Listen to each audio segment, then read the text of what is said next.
नमस्कार दोस्तों, एक बार फिर हाजिर हुए हैं आप सबके बीच में लेकर के प्रोग्राम सतगुरु के उपकार।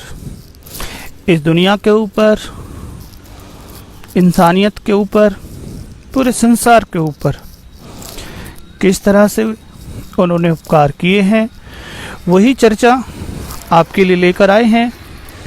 बिल्कुल सच जो हमने अपनी आंखों से देखी और सतगुरु जी ने दुनिया से, अपनी संगत से कराए। किस तरह से कराए, क्यों कराए, उसी पर चर्चा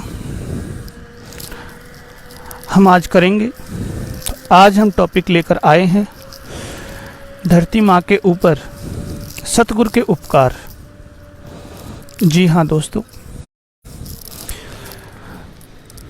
पूर्ण फकीर जब भी इस दुनिया में आते हैं वो अपना भला।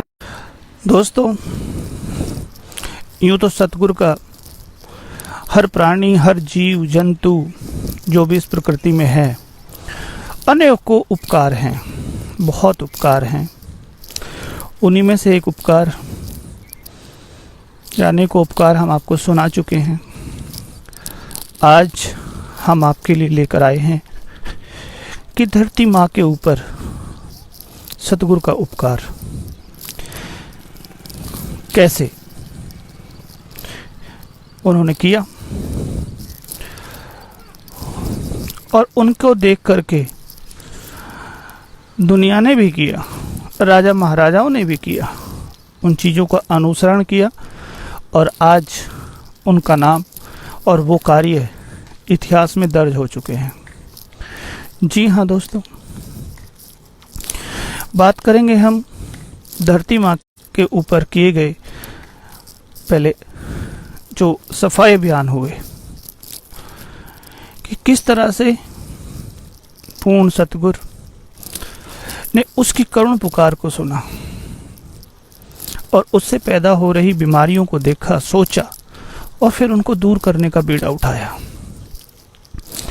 दोस्तों, धरती माँ सबसे बड़ा सहनशीलता का एक बहुत बड़ा उदाहरण है कि जो भी इंसान, जीव जंतु इस धरती माँ के ऊपर होते हैं वो सब उसके बच्चे होते हैं। तभी हम अपनी धरती को धरती माँ कहते हैं कि ये हमें पैदा करती है, सींचती है, हमें खिलाती है, पेट भरती है और तमाम वो ज़रूरत का सामान हमें देती है जो हमें जीवन यापन के लिए चाहिए होता है। और सबसे बड़ी बात है कि इसका दिल कितना बड़ा है। हम जितना मर्जी, ये इंसान, दुनिया जितना मर्जी गंदगी इसके ऊपर फैला ले, कितना भी इसके ऊपर अत्याचार कर ले, लेकिन ये कभी उसको किसी को नहीं कहती और चुपचाप सहनशीलता के उस गुण को जरिए उसको सहन करती रहती है। जी हाँ दोस्तों, हम लोग सोचते जरूर हैं लेकिन उसको कर नहीं पाते कि हमें अपनी धरती माँ को स्वच्छ बनाना है। इससे बहुत ज़्यादा गंदगी जितना हम करेंगे वो हमारे ही लिए नुकसानदायक है। सोचते हैं कुछ लोग, छोटा मोटा अभियान चला करके बैठ जाते हैं, लेकिन दोस्तों मैं बात करूंगा यहाँ पे ऐसे सफाई महाअभियान की। आप लोगों ने भी देखा होगा लेकिन कोई चर्चा करने को तैयार नहीं होता। ऐसा सफाई अभियान जिसे देख करके लोग दंग रह गए। जब अभियान चलता है तो लोग अपने घरों से निकल करके ये देखते हैं कि ये क्या हो रहा है, और वो अभियान सतगुरु का रहमो करम इस दुनिया के ऊपर बरस रहा होता है। सच्चाई ये है, जैसे अभियान संत डॉक्टर गुरमीत राम रहीम सिंह जी इंसा ने चलाए। इतिहास में कहीं भी पढ़ करके देख लेना, कहीं भी आपको इस तरह की सोच नहीं मिलेगी। जैसी सोच या जैसे नेक कार्य और नेकी भलाई के ऐसे सफाई महाअभियान संत डॉक्टर गुरमीत राम रहीम सिंह जी इंसा ने किए। हम यहाँ डस्टबिन भी देके जा रहे हैं, जगह जगह 500-600 डस्टबिन बड़े बड़े जो बना के लाए गए हैं, जगह जगह रखे जाएंगे ताकि लोगों को याद रहे कि कोई सफाई महाअभियान यहाँ चला। दूसरा, हम हमेशा एक बात कहा करते हैं कि हम इंसान हैं और हमारे सारे धर्मों में इंसान से बड़ा कोई नहीं है। देवी देवता भी इंसान के शरीर के लिए तरसते हैं, ऐसा हमने शास्त्रों में वेदों में पढ़ा है। तो आम देखा जाए तो कुत्ता बैठता है पूंछ मार के बैठता है, उसकी आदत होगी, लेकिन अगर देखा जाए तो वो साफ कर लेता है जगह को। तो इंसान को चाहिए साफ ना करे पर कम से कम गंदगी ना फेंके। चलते चलते आप पान की पीक थूक जाते हैं और आपको लगता है आप नवाब ज़्यादा बन गए। पूछिए उनसे जिनके ऊपर छींटे पड़े हैं, वो आपके माँ को, बाप को, दादा को गालियाँ देते हैं, किसने जन्मा इसको। आप चलते चलते छिलका फेंक देते केले का, आपने सिर्फ छिलका फेंका। बाइक सवार आया, एक्सीडेंट हो गया, टांग टूट गई, कोई मर गया, उसके जिम्मेवार कौन है? सिर्फ आप, क्योंकि छिलका फेंका है। बाहर के विदेशी लोग हमारे आश्रम में आते हैं, 5 करोड़ में बहुत से विदेशी भी हैं जो आते हैं। तो वो लोग आके ये कहते, गुरुजी यहाँ रूहानियत की शांति हमें जो मिलती है कहने सुनने से परे आश्रम में, पर आपका पूरा देश, बुरा ना मानना, डर्टी इंडिया है। तो दर्द सीधा यहाँ होता है, क्योंकि फ़कीर के लिए सारी दुनिया एक समान, लेकिन जिस देश में जन्म लिया उसके लिए फ़र्ज बनता है। तो कोई इस देश को डर्टी इंडिया कह के ना पुकारे, ये हमारे सीने में दर्द रहता है। तो पीएम साहब ने ये बहुत अच्छी मुहिम चलाई है, हमारी मुहिम को अपना लिया है, हमें इससे बड़ी खुशी और क्या हो सकती है। और दूसरी खुशी ये भी है कि हम उनसे प्रार्थना कर रहे हैं आपके माध्यम से कि वो कुछ ऐसा कानून भी बना दें, चाहे छोटा हो, कि कोई थूक दे चलता चलता रोड पे तो उसको कुछ जरूर जुर्माना होना चाहिए। हमारे ख्याल से जब तक ये कानून नहीं बनेगा हमारे लोग गंदगी फैलाने से बाज नहीं आएंगे। भले ही आज लोग उन्हें कुछ भी कह रहे हों, वो उनकी अपनी मन की सोच है, लेकिन सच्चाई ऐसी गंदगी से कोसों दूर है। लेकिन समय ही ऐसा है, क्या करें। जो उन्होंने उपकार किए उन्हें ये देश, ये दुनिया, इंसानियत, इंसान कोई भुला नहीं सकता और ना ही उनका देन दे सकता है। ये मैं दावे के साथ कह सकता हूँ कि जिस तरह से आज हम टॉपिक लेके आए हैं सफाई महाअभियान। दोस्तों, इस सफाई महाअभियान के अंदर डॉक्टर, इंजीनियर, जज साहबान, वकील और सभी समाज का वो पढ़ा लिखा तबका और बुद्धिजीवी वर्ग, नेता, क्या हर कोई इस सफाई अभियान के साथ जुड़ा। और जुड़ा ही नहीं बल्कि उसमें इतना सहयोग किया, चाहे गंदा नाला हो, चाहे गटर हो, चाहे कितने दिन का सड़ा हुआ कोई मलबा हो, सबको साफ किया। रोड के ऊपर से एक एक कंकड़ को चुना और उसको वहाँ से हटाया गया। कूड़े करकट के ढेर, जिस समय गुरुजी सफाई अभियान कराते, वो कूड़ा करकट का ढेर पहाड़ नुमा खड़े हो जाते थे, क्योंकि गंदगी इतनी निकालते थे सेवादार। तो दोस्तों, ऐसा सफाई अभियान हमने कहीं नहीं पढ़ा और आपने केवल डेरा सच्चा सौदा का अभियान देखा होगा। इसके अलावा किसी का भी सफाई महाअभियान आप लोगों ने नहीं देखा होगा। दोस्तों, बात करेंगे अब हम, एक बार सफाई अभियान हुआ फरीदाबाद में कि आखिर सतगुरु को ज़रूरत क्या थी ऐसे कार्य करने की। सत्संग सुनाते, लोग आते, सुधर जाते, लेकिन नहीं। जब पूर्ण फ़कीर इस दुनिया में आते हैं, वो कर्म करके दिखाते हैं। ज्ञान से ज़्यादा वो कर्म पे यकीन रखते हैं। ज्ञान तो देते ही देते हैं, सच्चा ज्ञान देते ही देते हैं, लेकिन उसके साथ साथ वो कर्म करके दिखाते हैं ताकि दुनिया के सामने एक ऐसा उदाहरण पेश हो जाए और लोग ऐसे स्वच्छ कार्य करने शुरू हो जाएं। तो यही सोच, जैसा हम सोच रहे हैं, हम तो अपने मन से सोच रहे हैं, अपने दिमाग से सोच रहे हैं, सतगुरु की सोच तो इससे लाखों गुना ऊपर होती है। दोस्तों, इससे भी लाखों गुना अच्छी सोच लेकर के सतगुरु ने हाथ में झाड़ू उठाया और निकल पड़े इस धरती माँ की उस करुण पुकार को सुनने के लिए, जो ये बार बार पुकार कर रही होगी कि हे इंसान, तू मेरे ऊपर इतना अत्याचार कर रहा है, इतना बुरा व्यवहार कर रहा है, गंदगी फैला रहा है, तो सुधर जा। वो अंदर ही अंदर जरूर इस बात को सोच रही होंगी धरती माँ भी कि तू सुधर जा, ऐसे बुरे कर्म ना कर। और भगवान से भी प्रार्थना कर रही होंगी कि हे भगवान, इस इंसान को भी सद्बुद्धि दे, नेक अकल बख्श, ताकि ये मेरे ऊपर गंदगी ना फैलाए। और गंदगी अगर ये नहीं फैलाएगा तो यही स्वच्छ वातावरण में रहेगा, बीमारियों से बचा रहेगा और लंबा जीवन जिएगा। इस करुण पुकार को धरती माँ जरूर कर रही होती है। तो तभी इस करुण पुकार को सुना डॉक्टर MS जी ने और निकल पड़े हाथ में झाड़ू लेकर के इस धरती माँ की करुण पुकार को सुन करके और इस धरती माँ को स्वच्छ बनाने के लिए। दोस्तों, कारवां ऐसा बना कि करोड़ों लोग पूरी दुनिया में ऐसे सफाई अभियान की गूंज उठ चारों तरफ होने लगी। और देखते ही देखते दोस्तों, हर कोई इंसान अपने हाथ में झाड़ू, इवन अगर एरोप्लेन में भी जा रहा है तो उसमें भी हाथ में झाड़ू है, पीठ पे बैग है जिसमें खाना है अपना और पानी है।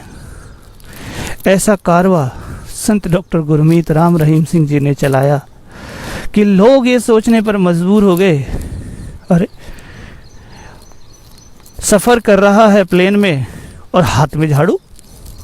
क्योंकि गुरुजी के वचन है कि बेटा, अपना सफाई का जो सामान है वो अपने घर से लेके चलो और अपने घर आकर के ही उसे रखो।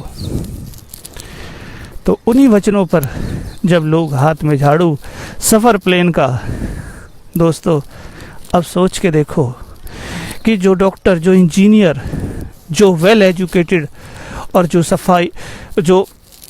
सफ़र कर रहे हों जहाज़ में, तो जाहिर सी बात है धनवान लोग होंगे। वही 10,000, 15,000 या 20,000 का टिकट लेकर के हवाई सफ़र करेंगे। तो ऐसे लोग और उनके अंदर से ईगो, सबसे बड़ी बात है, ईगो को ख़त्म किया कि हाथ में झाड़ू तो हमारे सफाई कर्मी भाई लेते हैं, इसके अलावा तो सब दिखावटी होता है। लेकिन नहीं, सतगुरु ने ऐसा कारवां चलाया कि अच्छे अच्छे पढ़े लिखे परिवार से लोग, धनवान परिवार, हाथ में झाड़ू और गुरुजी के एक ही संदेश पर निकल जाते हैं सफाई अभियान के लिए। दोस्तों, ये किसी करिश्मे से और चमत्कार से कम नहीं है कि एक डॉक्टर के हाथ में झाड़ू, वो भी सरेआम, बहुत बड़ी बात है।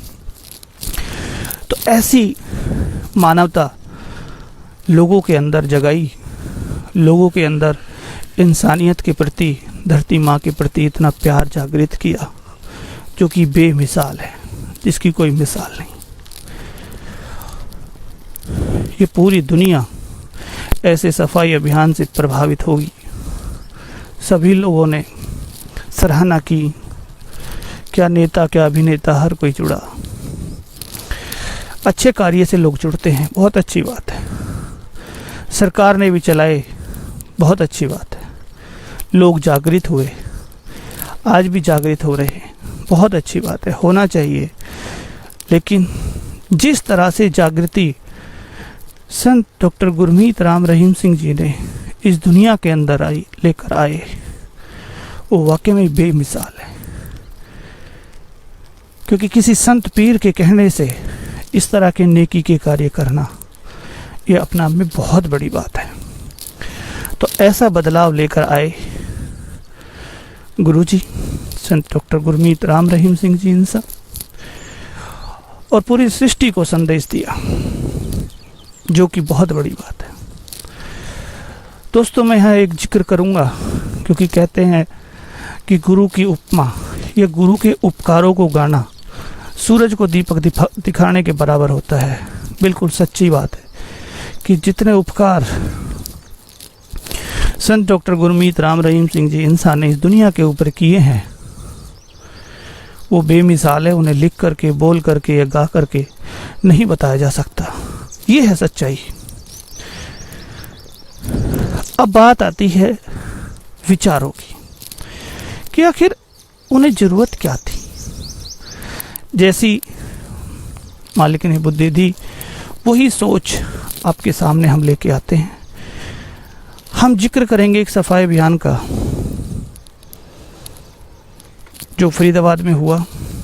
उसमें इस तरह की बातें हुई जो आपके सामने रखेंगे। दोस्तों, जो हमने अपनी आंखों से देखा वही आपको हम बताते हैं। इसलिए आप सभी से मेरा निवेदन है कि हमारे इस प्रोग्राम को ज़्यादा से ज़्यादा लोगों तक पहुंचाएं और अपने कमेंट, अपने विचार, अपने सुझाव हमें ज़रूर दें कमेंट करके। दोस्तों, फरीदाबाद का सफाई अभियान हुआ, उसके अंदर मैंने देखा कि 2 डॉक्टर, एक DHO डिस्ट्रिक्ट होम्योपैथिक जिला चिकित्सक अधिकारी और एक सिविल सर्जन, एक डेंटल सर्जन, 2 इंजीनियर, बहुत टाई वाई कोट वोट लगा करके वो सफाई अभियान में मैंने देखे। तो कूड़ा पड़ा हुआ था। ओल्ड फरीदाबाद की नहर की बात है, वहाँ पे काफ़ी कूड़ा पड़ा हुआ था। तो वो लोग वहाँ गए कि भाई चलो यहाँ से सफाई करते हैं। उन्होंने वहाँ सफाई शुरू की तो वहाँ पे कुछ महिलाएं, कुछ बहनें वो काम कर रही थी, कूड़े में से अपना कुछ ऐसा सामान जो मार्केट में बिक जाए उस चीज़ को बीन रही थी। और दोस्तों, वो भाई जो सूट बूट से लैस थे, मैं अपनी आंखों से देख रहा हूँ ये सारा मंजर। जो बहनें वहाँ पे उस गंदगी में से पिन्नियाँ, प्लास्टिक की चीज़ें और जो भी कूड़े वाला काम होता है वो उसमें कर रही थी, उन्हें अलग अलग कर रही थी। तो उनसे जाकर के उन भाइयों ने कहा कि बहन, पहले तो वो हम लोगों को वहाँ देख करके आश्चर्यचकित हो गई, उन लोगों को देख के आश्चर्यचकित हो गई कि अरे इतने पढ़े लिखे और इतने इंटेलिजेंट लोग और जो सूट बूट में वो कूड़े में क्या कर रहे हैं। तो उनके लिए एक हमारा एक तमाशा सा बन गया उन लोगों का कि अरे देखो देखो ये क्यों कूड़ा बीन रहे हैं। तो उनमें से कुछ लोग उनके पास आए और कहा, भाई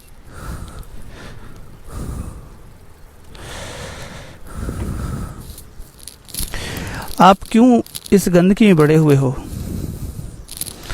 तो उन्होंने कहा कि आज हमारा सफाई अभियान है तो इसलिए हम यहाँ गंदगी को साफ करने आए, और साथ ही साथ आप लोगों से यह निवेदन है कि अभी 1 घंटे बाद गुरुजी का सत्संग होगा।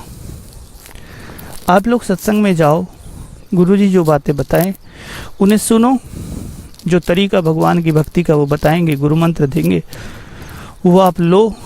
उसके बदले में कोई पैसा पाई आपको नहीं देना पड़ेगा। वो कहने लगे जी चले तो जाएं, लेकिन हम जो अपना काम करते हैं दिहाड़ी छोड़ के जाएंगे तो हमारा तो नुकसान हो जाएगा, बच्चों के लिए खाना कहाँ से आएगा। तो उन्होंने कहा कोई बात नहीं, उसका प्रबंध हम करेंगे, आपका आने जाने का खर्चा वो हम देंगे आपको, और जो भी आप यहाँ काम करते हो, जो दिहाड़ी आपको यहाँ मिलती है वो दिहाड़ी हम आपको देंगे। तो 1-2 बहनें तैयार हो गई, भाई तैयार हो गए, ठीक है जी हम जाएंगे, आप हमें पैसे दे दो, ठीक है। लेकिन दोस्तों उनमें से एक बोला, भाई आज तो आप दे दोगे, अगर हम ये काम छोड़ के जाएंगे तो कल भी हमें कोई काम नहीं देगा कि भाई कल छोड़ के चले गए थे तुम तो फिर हमारा काम कैसे चलेगा, हम तो ठेकेदार के साथ वफादारी नहीं हुई। तो ये भी बड़ी बात है। तो उन्होंने कहा, भाई हम आपको 2 दिन की दिहाड़ी देते हैं और आपका आने जाने का साधन आपको देते हैं, आप जाओ और आप सिर्फ 1-1.5 घंटे का सत्संग होगा, वो सुन के आ जाना, उसके बाद अपना काम कर लेना। डबल दिहाड़ी और आने जाने का खर्चा वो सारा देने को वो लोग तैयार हो गए। लेकिन दोस्तों उसके बावजूद भी देखिए विडंबना की बात, इतना कुछ देने के बाद भी वो लोग तैयार नहीं हुए। उन्होंने मना कर दिया कि जी हम नहीं जाएंगे सत्संग में। सोचो ऐसी मानसिकता कि केवल 1-1.5 घंटे के लिए जाना है, दिहाड़ी डबल मिल रही है, लेकिन उसके बाद भी नहीं जाना, कमाल है। काफ़ी हाथ मिन्नत जोड़े कि भाई जाओ, गुरु जो सिखाएं बताएं, अच्छी बातें आपके बताएंगे, आपके बच्चों को बताएंगे, आपके काम आने वाली बातें बताएंगे, तो आप ज़रूर जाएं। लेकिन दोस्तों विडंबना की बात यह है कि एक भी बहन भाई वहाँ से जाने के लिए तैयार नहीं हुआ। देखिए उस गंदगी में निकलने को कोई तैयार नहीं हुआ। दोस्तों मैं भी वो देख रहा था और बड़ा आश्चर्य में आया कि यार ये लोग ऐसी बातें इन्हें बता रहे हैं और पैसा देने को भी तैयार है, उसके बाद भी ये लोग बिल्कुल भी जाने के लिए तैयार नहीं है। तो बड़े कमाल की बात है। उसके बाद दोस्तों वो लोग आगे गए तो उन्होंने देखा कि एक मांस की जो दुकान थी, खोखा था, वहाँ पे कुछ लोग ताश के पत्ते खेल रहे थे। तो वो लोग उनके पास गए, उन्होंने बात करनी चाहिए, कई बार उनको बोला, भाई हमारी बात सुनो। हाथ जोड़ के राम राम कर रहे हैं, बड़े अदब के साथ उनके साथ पेश आ रहे हैं। भाई कृपया हमारी दो बातें सुन लीजिए प्लीज़। कोई सुनने को तैयार नहीं है। मांस की दुकान, बदबू उठी हुई, लोग बदतमीज, उसके बीच भी देखिए वो सज्जन वहाँ खड़े हैं, हाथ जोड़ के उनसे प्रार्थना कर रहे हैं कि हे भाई तो खड़ा हो भाई, चलो भाई, गुरुजी का सत्संग है, 1-1.5 घंटे का राम नाम की बातें आपको बताएंगे, तो प्लीज़ आप चलिए, आप राम नाम ले लीजिए, सुन लीजिए, कोई पैसा कोई पाई कुछ नहीं लगेगा। सोचो दोस्तों, वो डॉक्टर इंजीनियर हाथ बांध के खड़े हैं, किसके सामने? बुरे कर्म करने वालों के सामने, और उनसे प्रार्थना कर रहे हैं कि भाई आप चलो चलो, ज़रूर चलो। लेकिन वो लोग, चलना तो बहुत बड़ी बात है, उन्होंने उनकी बातों की तरफ ध्यान तक नहीं दिया। तभी उनमें से एक बोला, भाई आप अपना काम करो, हम कहाँ सत्संग सुनेंगे, कहाँ अच्छी बात सुनेंगे, हमारा काम तो रोज़ मांस खाना और मांस काटना है, तो हम नहीं जाएंगे, आप जाओ। तो उन लोगों ने हर तरह से उनको समझाया, इवन यहाँ तक भी कह दिया कोई बात नहीं, हम आपकी मांस की दुकान को देखेंगे और जो आपका नुकसान होगा उसकी भरपाई भी हम करेंगे, लेकिन आप राम का नाम लो, चलो जाओ। लेकिन दोस्तों कोई जाने को तैयार नहीं होता। ऐसी मानसिकता उन लोगों की थी, ऐसी आज भी बहुत लोगों की मानसिकता है। खैर मालिक का हमने तो, उन्होंने तो वही बात है कि जैसा गुरुजी ने बताया वैसा करना है। उसके बाद दोस्तों उनमें से एक भाई बोला, जो एक डॉक्टर साहिबान थे, मैं उसको कवर कर रहा था, तो उन्होंने उससे बोला कि यार अब एक डॉक्टर और ये इंजीनियर वो आपस में बातें कर रहे हैं, तो आप इनके पास क्यों जा रहे हो? जब पता है ये मांस काट रहे हैं, बुरी प्रवृत्ति के लोग हैं, तो आप क्यों जा रहे हो इनके पास? रहने दो, हमें क्या लोड़ पड़ी है? क्यों हम इन्हें पैसा दें? क्यों हम लोग इन्हें ज्ञान दें और सत्संग के लिए प्रेरित करें? जब इनका मन ही नहीं है अंदर से, तो हम क्यों करें ऐसा काम? तो उस भाई ने बोला, भाई आपका सवाल ठीक है, लेकिन हम इस समय सतगुरु के नुमाइंदे हैं, उसकी नेकी और अच्छाई के नुमाइंदे हैं, और उसका जो मेन मोटो है, जो मेन लक्ष्य है, वो है दुनिया को सुधारना, दुनिया को नेकी के कार्यों पे लगाना, अच्छे कर्म करवाना, इस तरह के कर्म करवा के लोगों को अच्छे रास्ते पर लेके आना। ये उसकी रजा है, हम तो केवल उसका हुक्म बजा रहे हैं। और दोस्तों, मेरे आश्चर्य का और भी ठिकाना नहीं रहा जब मैंने वो उनकी बातें सुनी कि यार ये लोग ऐसे विचारों के हैं। और आगे तो दोस्तों बात ही निराली हो गई। जो डॉक्टर साहिबान ने उसको बताया, बोला कि भाई हमें तो केवल उसका संदेश जो जन जन तक पहुंचाना है, आगे इनकी मर्जी। हम हर तरह से इनके सामने हाथ जोड़ने को तैयार हैं, इनका जो काम है उसको, जो नुकसान होगा उसको देने को तैयार हैं। ये फिर भी ना जाएं तो भगवान जाने और वो जाने, हमने तो अपनी ड्यूटी कर दी। दोस्तों, डॉक्टर साहिबान ने फिर आगे बताया कि भाई जब कोई इंसान इस दुनिया में आता है तो भगवान से कॉल करार करके आता है कि हे ईश्वर, हे भगवान, मैं तेरे इस बनाए हुए काल की दुनिया में जा रहा हूँ और मुझे आप समय समय पे संदेश देना ताकि मैं तेरे से जुड़ जाऊँ, तेरी याद से जुड़ जाऊँ, तेरे भेजे पीर फकीरों के साथ जुड़ करके नेकी की कार्य करूँ और इस जन्म मरण के चक्कर से मुक जाऊँ, फिर दोबारा जन्म मरण के चक्कर में ना आऊँ। तो ऐसी सोच या ऐसे कॉल करार करके एक जीवात्मा इस दुनिया में आती है। तो भाई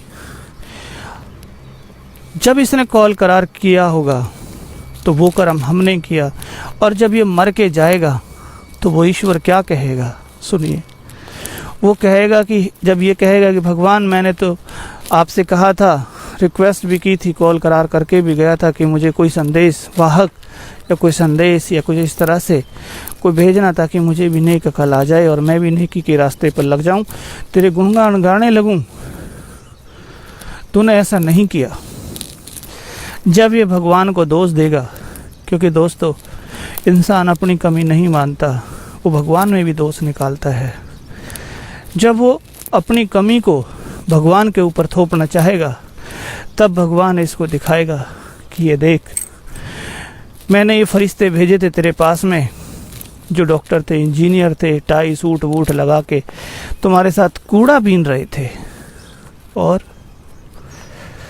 आपको रिक्वेस्ट की कि जो हर जाना होगा, आपका नुकसान होगा, उसका डबल ले लो, आने जाने का खर्चा ले लो, हम आपकी मांस की दुकान को भी देखेंगे, आपके ग्राहकों को भी रोकेंगे, कोई बात नहीं, अब जाओ राम का नाम लो। उसके बावजूद भी तूने इसकी बात तक नहीं सुनी, तो फिर ये रोएगा। ओहो, तो अब देखो दोस्तों कि संतों की सोच कितनी ऊंची होती है, और उनके शिष्यों की भी। ऐसी बातें सुन करके मेरा दिल जार जार हो गया कि ऐसी सोच के स्वामी, ऐसी सोच रखने वाले संत और उनके शिष्य जो ये सोचते हों कि कूड़ा अगर मैं बीन रहा हूँ तो मैं नहीं हूँ, मेरा गुरु मेरे अंदर बैठ के ये सब काम करा रहा है। बिल्कुल सच है दोस्तों, ये सच्चाई है कि संत पीर पैगंबर अवतार वो। दोस्तों, तो ऐसी सोच रखना और सृष्टि के ऊपर और धरती माँ के ऊपर ऐसा उपकार करना और मानवता के ऊपर उपकार करना, ये अपने आप में बहुत बड़ी बात है। और करके दिखाया, तो वो दिखाया संत डॉक्टर गुरमीत राम रहीम सिंह जी इंसा ने। वो करके दुनिया के सामने उदाहरण पेश किए। दुनिया ने क्या किया, वो भी मालिक का खेल, वो जाने उसका काम। हमारा काम सतगुरु को उपकार, सतगुरु की सच्चाइयाँ पूरी दुनिया तक फैलाना। ये है सच्चाई संत डॉक्टर गुरमीत राम रहीम सिंह जी इंसा की। जी हाँ दोस्तों, और आशा करता हूँ कि अगर आपका भी कोई इस तरह का एक्सपीरियंस है तो हमारे साथ शेयर कीजिए। हम आपको दुनिया तक लेकर जाएंगे, आपकी बातों को और सतगुरु के उपकारों को। ये है उपकार। हमने बहुत से संत महात्माओं की बातें सुनी हैं, अच्छा लगता है, लेकिन कहीं भी हमें ये देखने में नहीं आया कि किसी संत महात्मा ने हाथ में झाड़ू ली और धरती को साफ करने के लिए निकल गए। उन्होंने हाथ में कड़छियाँ उठाई और गंगा माँ की सफाई करने के लिए निकल गए। ऐसे उदाहरण हमने इस दुनिया में नहीं सुने, नहीं कहीं पढ़े। तो दोस्तों, सतगुरु के उपकार हम आपके लिए लेकर आते रहेंगे। ऐसे अनेकों उपकार हैं इस दुनिया के ऊपर, सृष्टि के ऊपर, जो संत डॉक्टर गुरमीत राम रहीम सिंह जी ने किए। और अपने दोस्तों को भी ज़रूर बताइए हमारे इस प्रोग्राम के बारे में। हम आपको सतगुरु के उपकार जो भी हमने अपनी आंखों से देखे वो आपको बताते रहेंगे। देखते रहिए हमारा चैनल द फैक्ट आई, जुड़े रहिए और अपने कमेंट बॉक्स और इस वीडियो को ज़्यादा से ज़्यादा लोगों तक शेयर करें। और जिन बहन भाइयों ने हमें कमेंट किए हैं उनका बहुत बहुत धन्यवाद। फिर मिलते हैं नेक्स्ट प्रोग्राम में आप सबके साथ, तब तक के लिए दीजिए इजाज़त।